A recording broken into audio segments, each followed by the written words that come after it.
She woke up one morning and looked at her hands. But they were no longer hands. They were wings. Feathered wings. She tried to scream, but what came out was a cluck. A chicken's cluck. Her stepmother had finally done it. The evil woman had turned her into a chicken. But what the stepmother didn't know was that this curse would expose her darkest secret and lead to the most shocking justice anyone had ever witnessed. Stay with me as I share this incredible story of wickedness, transformation, and divine intervention. In a beautiful village in southern Nigeria, there lived a man named Chief Emeka. He was 45 years old, wealthy, and respected throughout the land. He owned vast farms, many businesses, and a large compound. But Chief Emeka's greatest treasure was not his wealth. It was his daughter, Adora. Adora was 16 years old, beautiful, intelligent, and kind. She had her late mother's gentle spirit and her father's sharp mind. Everyone who met her loved her. "That girl has a golden heart," the villagers would say. "She will make someone a wonderful wife one day." Adora's mother had died when she was only 8 years old. For 8 years, it had been just Adora and her father. They were very close. He called her his precious jewel. Every morning, Adora would wake up early, prepare breakfast for her father, and they would eat together, talking and laughing. "Papa, tell me again about when you and Mama first met," Adora would ask. And Chief Emeka would smile, his eyes getting misty, and tell the story once more. He never got tired of remembering his late wife. Life was peaceful. Life was good. But Chief Emeka was getting older. The village elders kept telling him, "Chief, you need a wife. Adora needs a mother.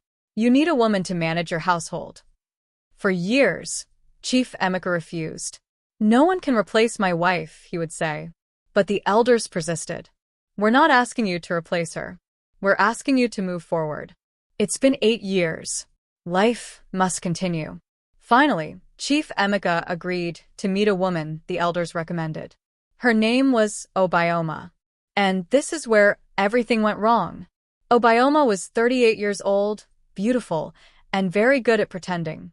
When she first met Chief Emeka, she was all smiles and sweetness. "Oh, Chief Emeka," she would say with a gentle voice, "I've heard so much about you. You're such a good man. And your daughter Adora, I can't wait to meet her. I've always wanted a daughter." Chief Emeka was charmed. After years of loneliness, Obioma's attention felt good. When Obioma first met Adora, she hugged her warmly. "My beautiful daughter, God has blessed me with a ready-made family. We will be so happy together." Adora was polite but cautious. Something about Obioma's smile didn't reach her eyes. But she wanted her father to be happy, so she tried her best to be welcoming. "Welcome to our home, Ma," Adora said respectfully. Within 3 months, Chief Emeka married Obioma in a grand ceremony. The whole village celebrated. For the first few months, Obioma maintained her sweet act. She cooked elaborate meals. She laughed at Chief Emeka's jokes. She complimented Adora's beauty and intelligence. "Your daughter is such a gem," she would tell Chief Emeka. "I'm so lucky to have her as my daughter."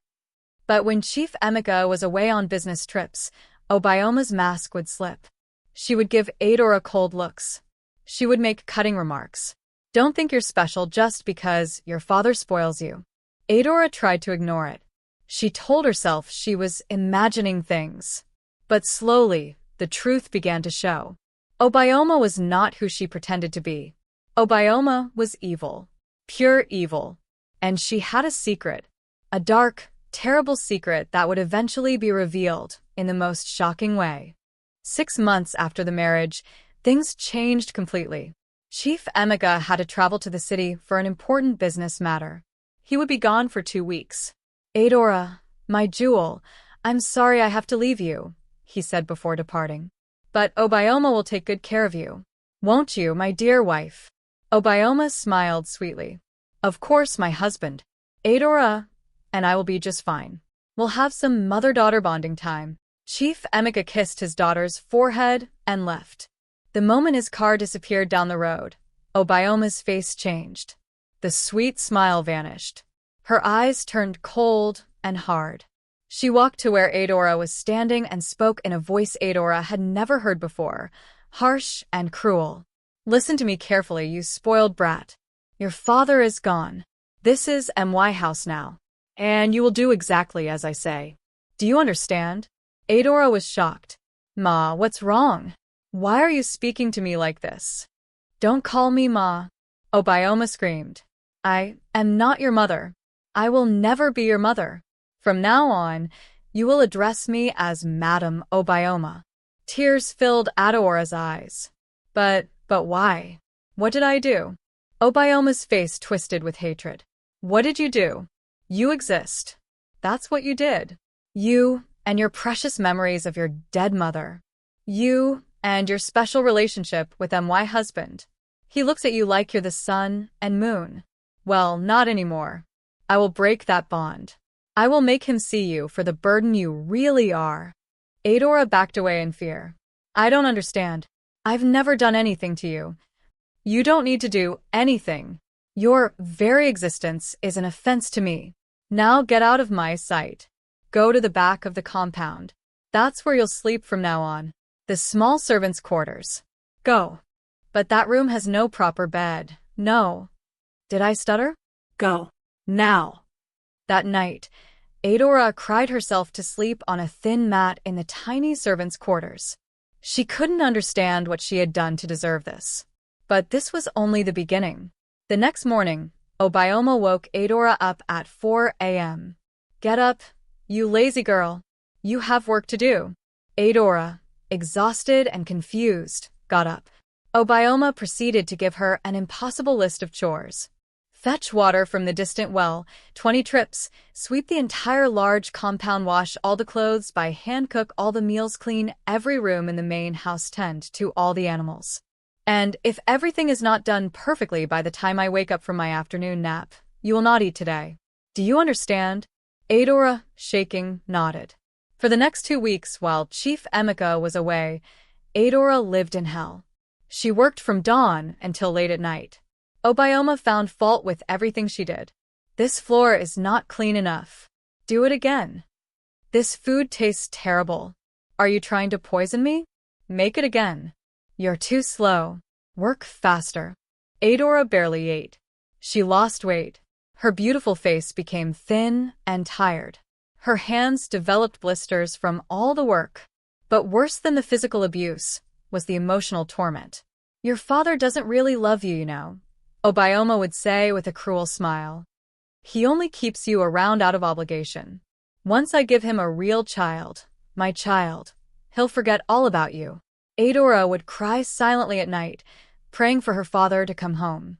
But when Chief Emeka finally returned, Obioma's mask went right back on. Darling, we missed you so much. Obioma greeted him with hugs and smiles.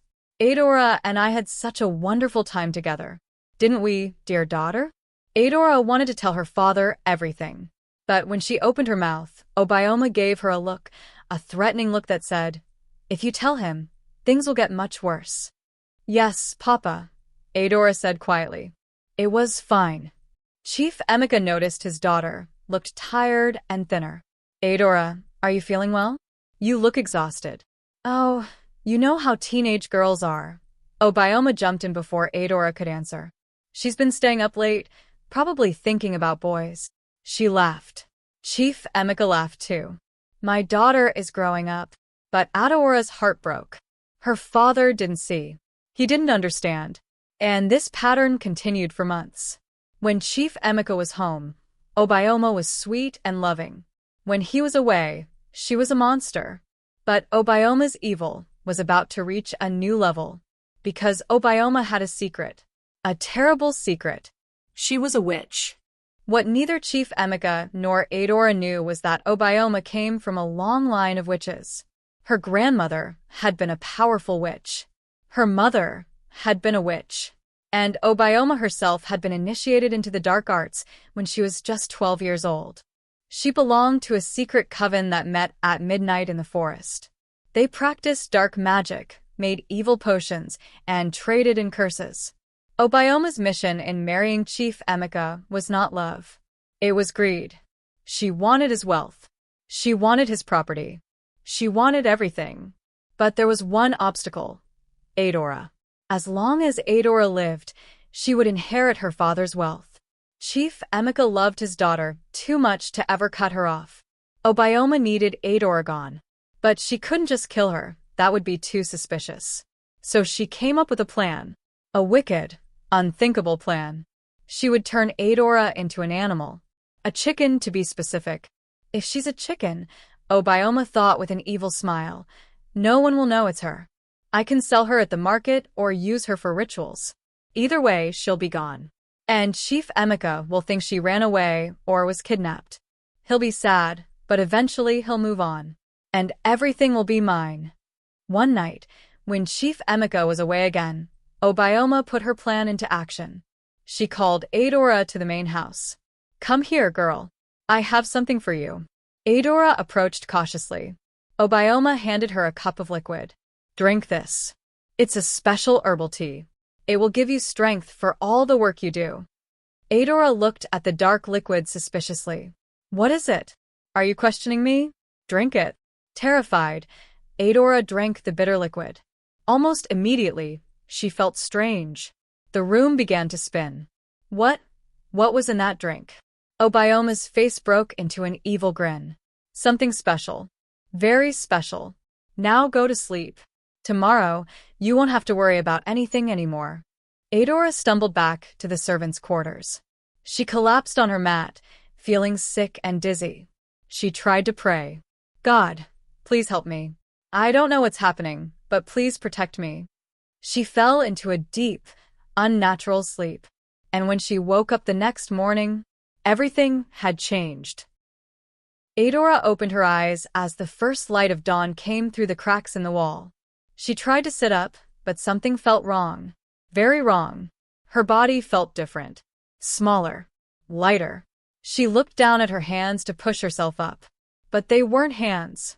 They were wings. Small, feathered wings. She tried to scream, but what came out was bok bok bok. Cluck cluck. Terror flooded through her. She looked down at her body. She had feathers. Orange and brown feathers covering her entire body.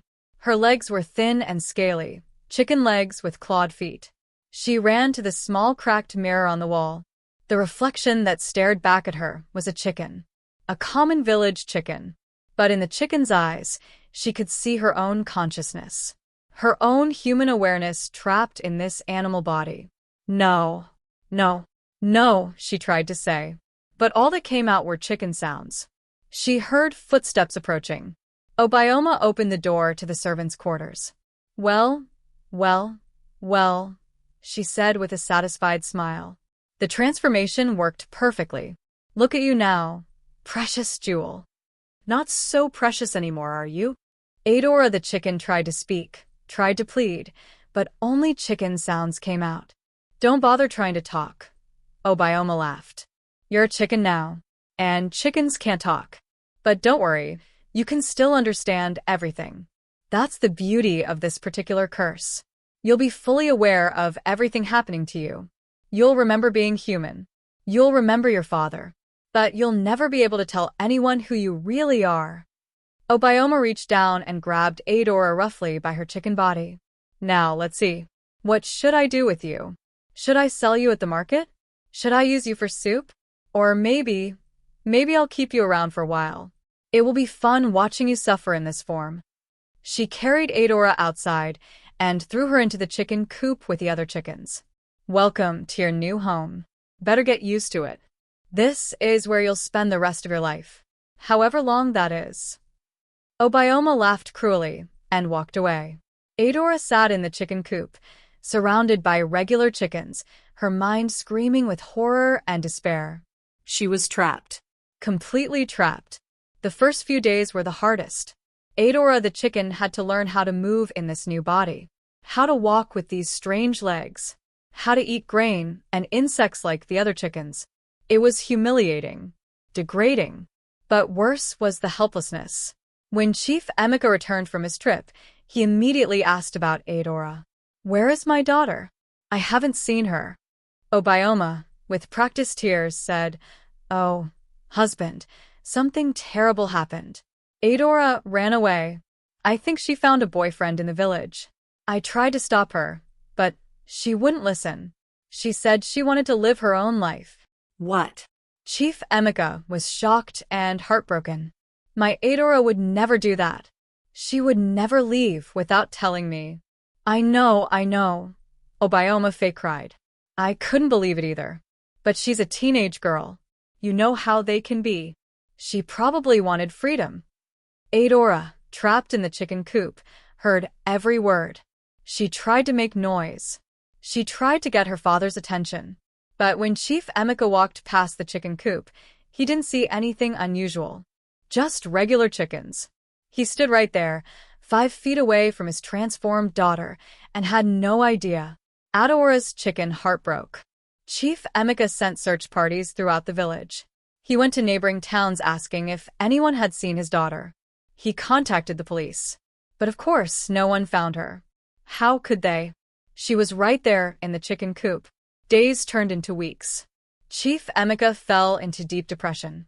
His precious daughter was gone. His joy was gone. And Obioma? She pretended to comfort him while secretly celebrating her victory. I'm so sorry, my husband. I pray she returns safely. But in the meantime, you still have me. I'll take care of you. She slowly began taking control of everything, the household, the finances, the properties. She started selling things and transferring ownership to her name. Just in case anything happens to you, she would say sweetly. We need to be practical. Meanwhile, Adora the chicken watched it all helplessly. She watched her stepmother steal her father's wealth. She watched her father age rapidly from grief. She watched the compound that was once filled with love become cold and dark. The other chickens were kind to her, in their simple chicken way. They didn't know she was human, but they accepted her as one of them. At night, Adora would look up at the stars from the chicken coop and pray. God, if you can hear me, please help me. I don't know how, but please help me. Expose this evil woman. Save my father. Please. She prayed this prayer every single night. And God was listening. And no one would ever know. Or would they? One day, a new rooster was brought to the compound. He was magnificent. Large, proud, with beautiful red and gold feathers. Chief Emeka had bought him from a special breeder. The rooster was placed in the chicken coop, and all the hens were immediately fascinated by him. But this rooster was different. His name was Azuka, and he had been blessed by a powerful priest before being sold. The priest had prayed over him, giving him unusual wisdom and perception. When Azuka entered the chicken coop, his eyes immediately found Adora. Unlike the other chickens, Adora didn't rush to him. She sat in the corner, her chicken eyes sad and distant. Azuka approached her slowly. You, he clucked in chicken language. You are different. Adora looked up, startled. Could this rooster actually sense something? You are not really one of us, are you? Azuka clucked. Adora's heart leaped. She clucked back desperately, trying to communicate her story. And miraculously, Azuka understood. Not through words. Chickens couldn't speak human words, but through intention, through spiritual understanding, he perceived her truth. You are human. Azuka clucked with certainty. Cursed. Transformed. Trapped. Adora clucked affirmatively. Tears would have fallen if chickens could cry. The woman. The new wife. She did this to you. Yes. Yes. Adora clucked frantically. Azuka was quiet for a moment, thinking with his blessed wisdom. This evil must be exposed, he clucked. But how? We are just chickens. Who will listen to us? That night, Azuka did something chickens don't normally do. He prayed. The priest who had blessed him had taught him spiritual things. He prayed to God, asking for intervention, asking for justice. And an idea came to him. We must make noise, Azuka clucked to Adora. Every time the evil woman is near, we must make noise. We must draw attention. Eventually, someone will notice something is wrong. So they began. Every time Obioma walked past the chicken coop, Adora and Azuka would make an enormous racket. They would cluck and crow loudly, frantically, trying to communicate distress. At first, everyone just thought they were noisy chickens. But they were persistent. Day after day, week after week, whenever Obioma was near, the noise would start. And slowly, people began to notice. "Why do those chickens always make noise when Madame Obioma passes?" a servant whispered to another. "I don't know, but it's strange. They're calm around everyone else. Maybe they sense something about her." The whispers started spreading. There was an old servant woman named Mama Ngozi who had worked for Chief Emeka's family for 20 years. She had known Adora since she was a baby. Mama Ngozi had never liked Obioma. Something about the new wife felt wrong to her. And she noticed that Adora disappeared right after Obioma gave her that herbal tea. "Too convenient," Mama Ngozi muttered to herself. "The girl disappears, and the new wife takes everything? Something is not right." She also noticed how the chickens reacted to Obioma. One day, Mama Ngozi was throwing food scraps to the chickens when she noticed one particular hen, the one with unusually intelligent eyes. "Strange chicken," she said to herself. "You look at me like you understand what I'm saying." Adora the chicken looked at Mama Ngozi intently. Mama Ngozi stared back. There was something familiar about those eyes. "No," she whispered. "It can't be." But the more she looked, the more certain she became. Those were human eyes.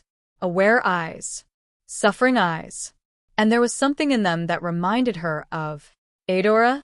Mama Ngozi whispered. The chicken's reaction was immediate and dramatic. She began clucking frantically, running toward Mama Ngozi, trying desperately to communicate. Azuka joined in, crowing loudly. Mama Ngozi's hands started shaking. "Oh my God. "Oh my God. It is you. That which turned you into a chicken." Adora clucked affirmatively, jumping up and down. Mama Ngozi fell to her knees. "Oh, my poor child. What has that evil woman done to you?"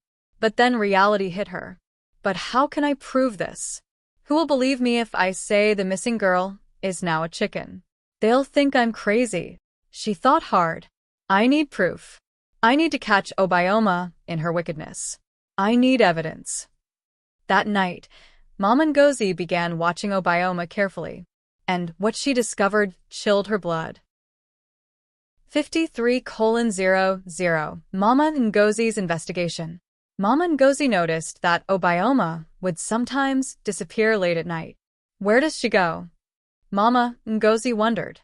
One night, she decided to follow her. Around midnight, Obioma quietly left the house, wrapped in a dark cloth. Mama Ngozi followed at a distance, hiding in shadows.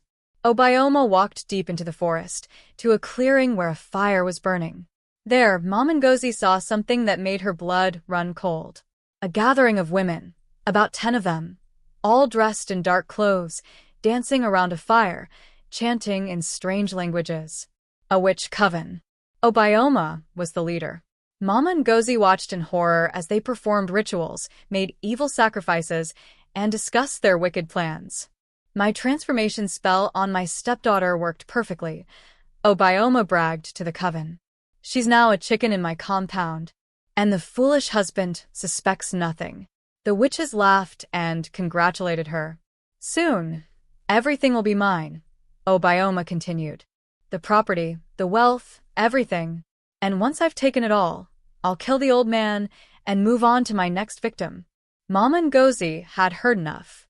She carefully backed away and ran back to the compound. But she was smart. She knew she needed more than just her word. She needed undeniable proof.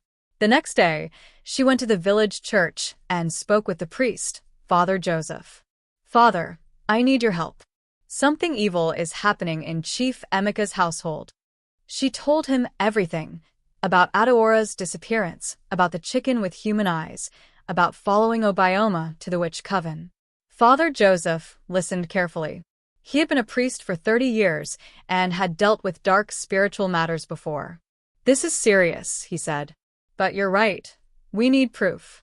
Otherwise, the chief will think we're making false accusations against his wife. What can we do, Father? Father Joseph thought for a moment. There is a way to break transformation curses, but it requires the person who casts the curse to confess or to be exposed in the act. We need to set a trap. Together, they devised a plan. Father Joseph went to Chief Emeka with a proposal. Chief Emeka, I know you're still grieving your daughter. I would like to hold a special prayer service in your compound. A service to pray for Adaora's safe return and for blessing on your household. Chief Emeka, desperate for any hope, agreed immediately. Yes, Father. Please. Pray for my daughter. I miss her so much. I'll invite the whole village, Father Joseph said. It will be a powerful prayer gathering. What Chief Emeka didn't know was that Father Joseph had also invited a special guest, a powerful prophet known for exposing hidden evil. The day of the prayer service arrived. The whole village gathered in Chief Emeka's compound.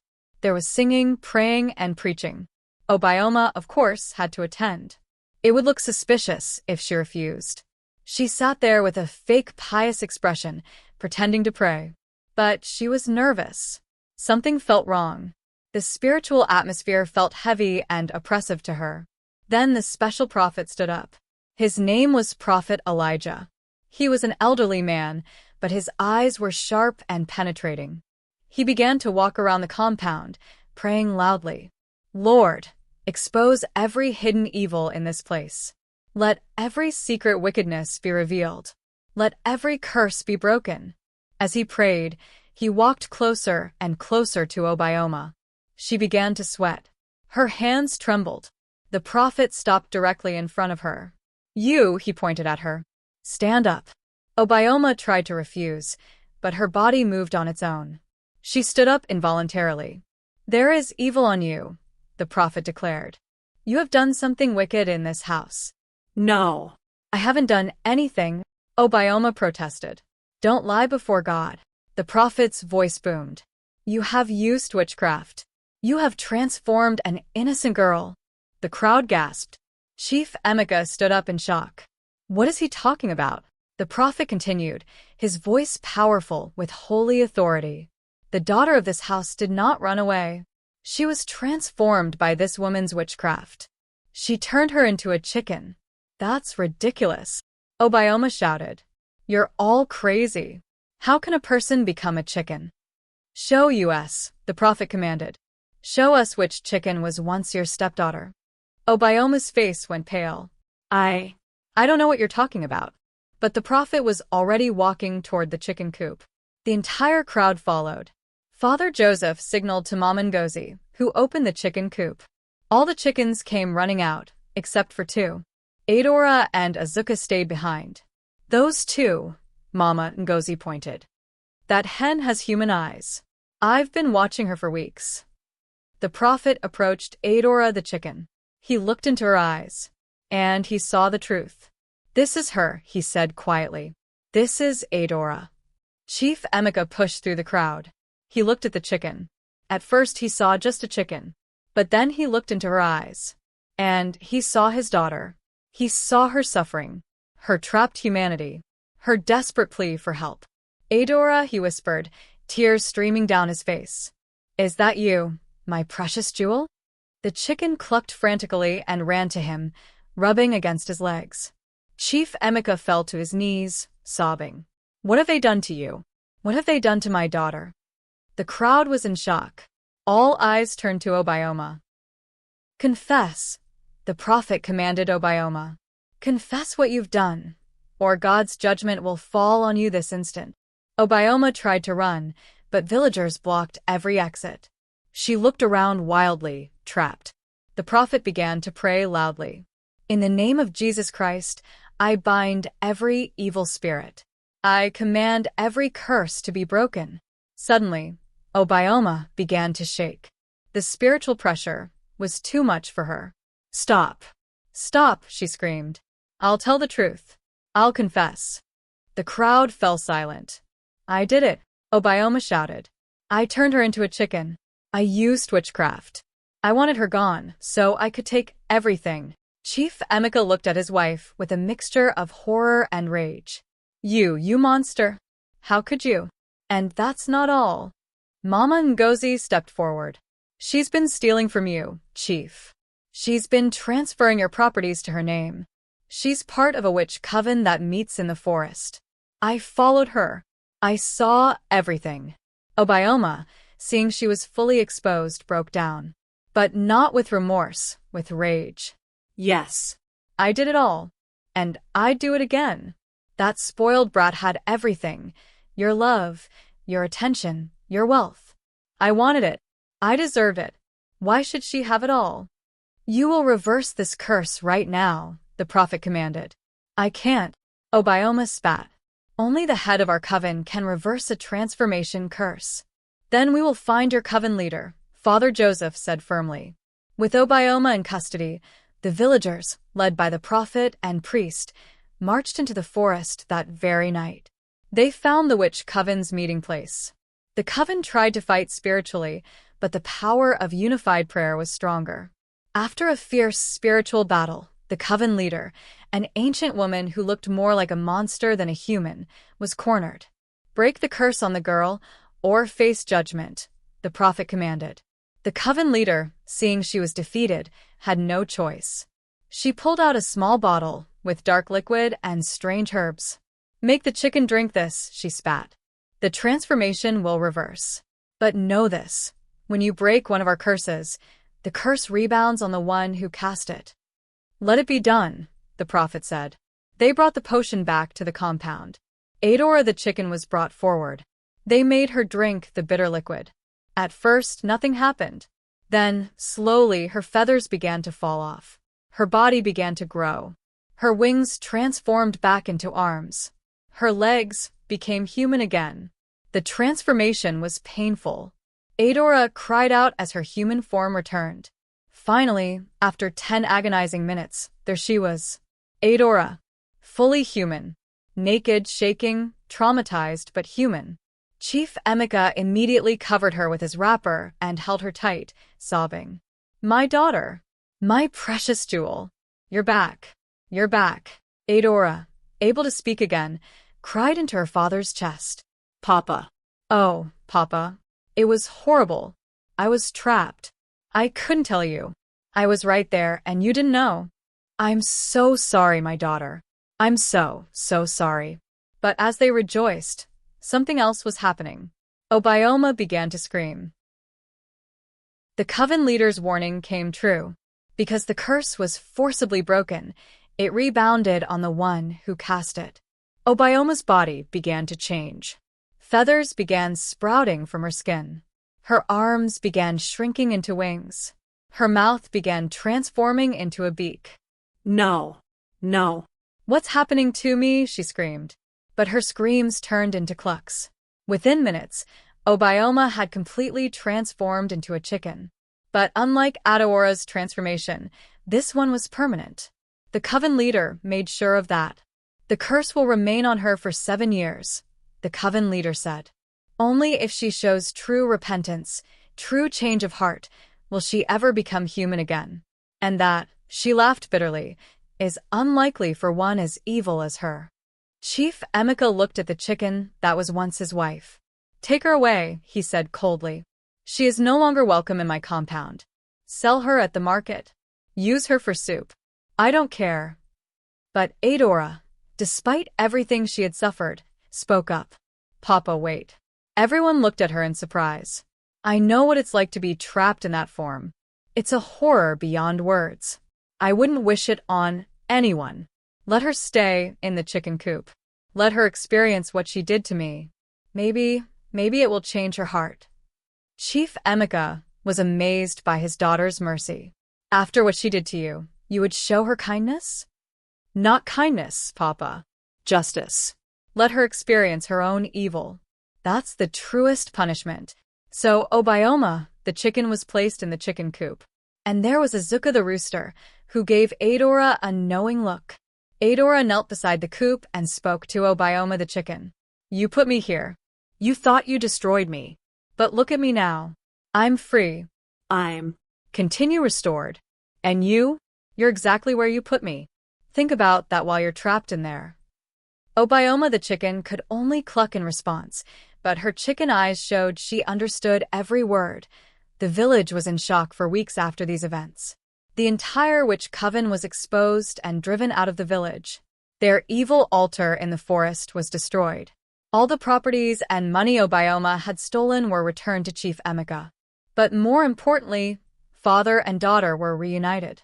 For months, Adora struggled with trauma. She had nightmares about being trapped as a chicken.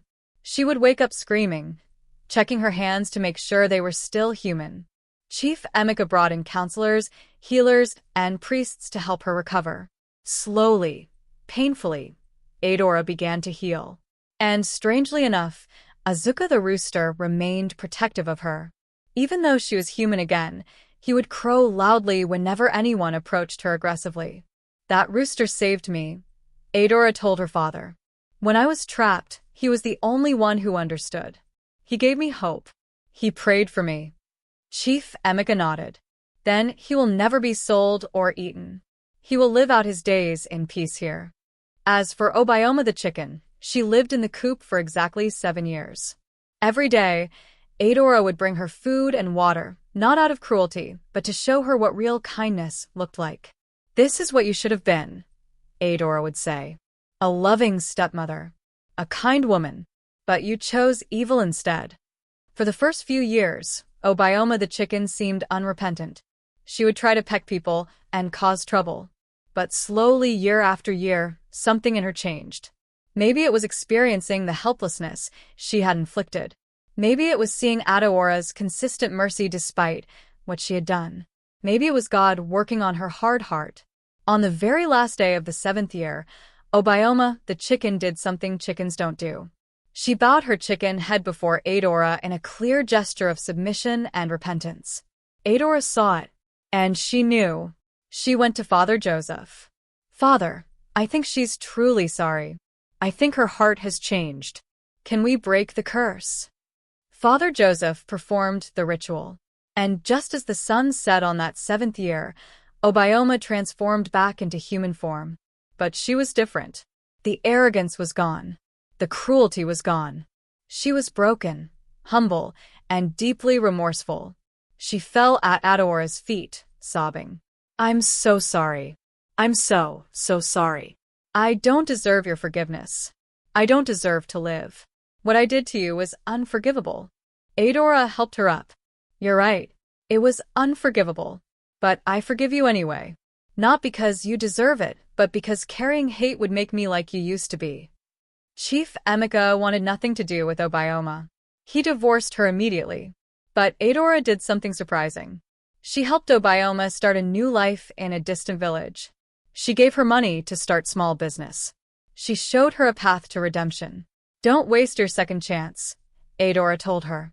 "Use it to become the person you should have been all along."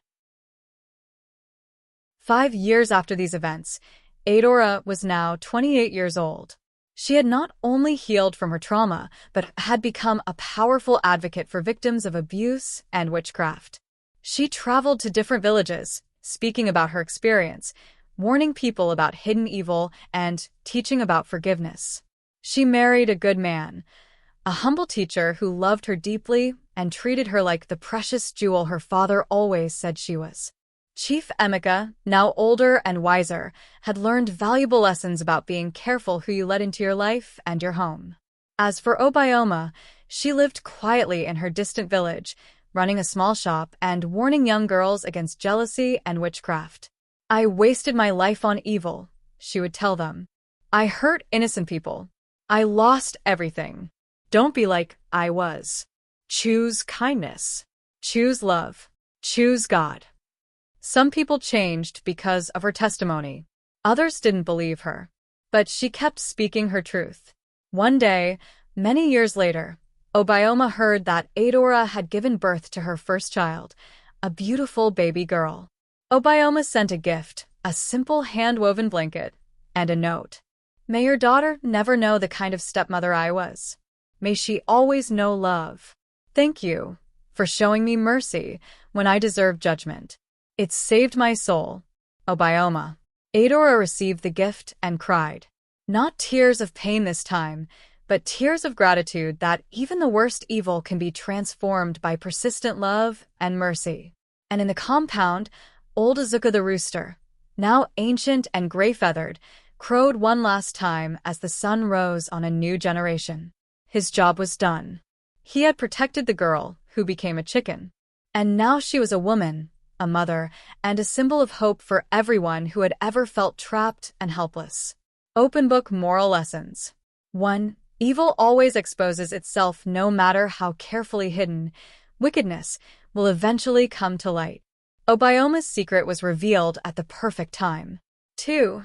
Jealousy and envy are gateways to destruction. Obioma's jealousy of Adora led her down a path of witchcraft and evil that destroyed her own life. 3. Children and animals often see what adults miss. Little observations matter. Mom and Ngozi noticed the chicken's human eyes. Azuka sensed Adora's true nature. Pay attention to details. 4. Mercy is more powerful than revenge. Adora could have destroyed Obioma permanently, but her mercy opened the door for redemption and healing. 5. What you do to others will be done to you. The curse Obioma put on Adora came back to her tenfold. This is the law of karma. 6. Never stop praying. Even when trapped, Adora prayed every night as a chicken. Those prayers were heard and answered. 7. God uses unexpected instruments. God used a rooster, an old servant woman, and a prophet to bring justice. Help can come from anywhere. 8. Transformation is possible. Both curse and blessing. Adora was transformed by a curse but restored. Obioma was transformed by her curse but could be restored through repentance. 9. Be careful who you bring into your home. Chief Emika's mistake was not discerning Obioma's true nature before marrying her. Vet people carefully. 10. Forgiveness doesn't mean forgetting, but it frees you. Adora forgave Obioma, but she never forgot the lessons. Forgiveness freed her from bitterness. Speech balloon. If you were Adora, would you have forgiven Obioma? Outbox stray. Share with someone who needs to hear about mercy and transformation. Thumbs up like if you believe in second chances. Bell subscribe for more powerful African stories. Remember, evil may seem powerful, but truth, prayer, and persistent goodness will always win in the end. God bless you. Folded hands. Kofi.